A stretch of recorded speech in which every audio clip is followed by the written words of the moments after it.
chapter 18, conclusion, the perfection of renunciation. Chapter 18 is essentially a final summary of the Bhagavad Gita. After systematically outlining various spiritual truths, Krishna offers his Param Vachaha, his supreme advice. One should take up Bhakti Yoga, the most essential spiritual practice outlined in every chapter of this conversation.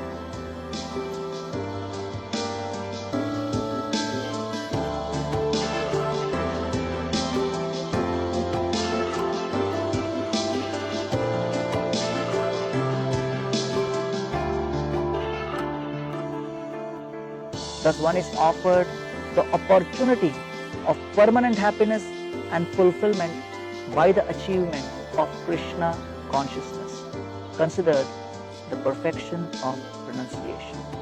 In such consciousness, an individual can smile in the face of all situations and circumstances, confident that the smiling Krishna is his constant companion and eternal friend. Yagyadana tapakarmana tyajyam karyameva tat yagyadanam tapaschaiva pavanani manishinam. Acts of sacrifice, charity and penance are not to be given up. They must be performed. Indeed, sacrifice, charity and penance purify even the great souls. The acronym for this chapter is SMILE. S, summary of Karma Yoga. M for modes of nature. I for ideal worker. L for love of God. And E, the end result. Verses 1 to 18 is a summary of Karma Yoga. S. The 18th chapter begins by addressing the frequently asked question that seems to pop up again and again. If working in this world seems to attract karmic reaction and implicates us in a web of worldly complexities, is it not safer that we give up work altogether?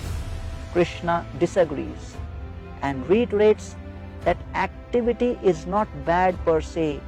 The root of entanglement is the false ego with which we perform the activity, thinking ourselves the controller and enjoyer.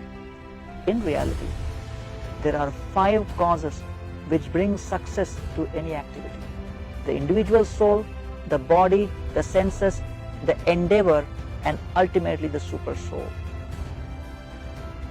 Since we are only one of the 5, we should never have an overvalued estimation of ourselves. Thus, by working in a spirit of detachment, offering the fruits of labor towards the transcendental goal, one can function in this world and simultaneously remain completely aloof. Verses 19 to 40 take us through the modes of nature. M. Looking around us, the reality is that most people are deeply engrossed within this material world. Krishna pins this down to the modes of material nature that entangle each person according to their individual mentality. He explains how the modes influence our knowledge, our actions, our understanding, our determination, and ultimately our sense of happiness. Verses 41 to 55 take us to the theme of the ideal worker, I. So what is the solution? On one hand, we are expected to be aloof and unattached workers, but in reality, we have a conditioned nature influenced by the modes, which implicates us in worldly life. Krishna therefore explains the system of varnashrama, where one engages their inherent nature in different types of work.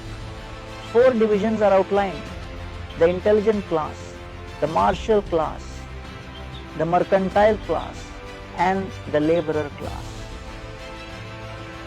One need not artificially imitate another man's duty, but rather embrace what is natural and inborn. By engaging our nature and discharging work in a spirit of God consciousness, we purify ourselves of material propensities and live a happy and peaceful life.